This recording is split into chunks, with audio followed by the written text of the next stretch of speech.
Where do I start? Oh boy, dumb luck. That's how I came here. I was teaching a class of gifted physics students at Purdue University, and on the last day, one of the parents of a student in another class walks up to me and introduces herself as Dr. Marilyn Howell, who at the time was the principal of Lake Forest High School, and they were looking for a physics teacher. And she gave me her card, and the rest is, as they say, history. I don't know if I would have liked to have had myself as a teacher because this may surprise some of you, but when I was in high school, I was not a very motivated student. I was at best a B- student in school. Because I wasn't a very motivated student, I don't know if I would have done well in my own class if I had myself as a teacher.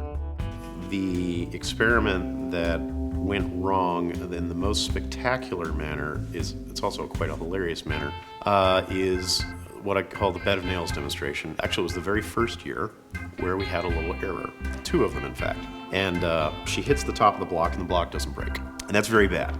Because if the block doesn't break, then all the kinetic energy from the hammer does not go into breaking the block. All that kinetic energy goes right into whoever's laying on the nails, which is this idiot.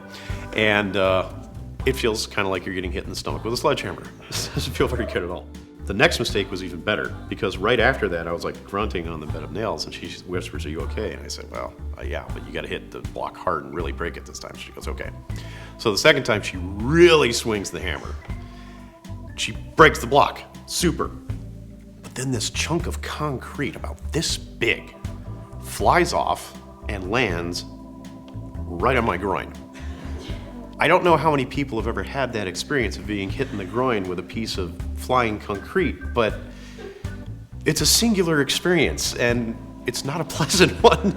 And every year I show it in my classes because for some reason by that point my students love to see me in pain. I don't know why. Next time I'm wearing a top. I'm still continuing my education. Right now I'm actually getting a degree in philosophy through the University of Illinois at Springfield. I'd probably have to say one of my favorite topics to study is quantum physics. And that's because it's just so darn weird. And I like weird.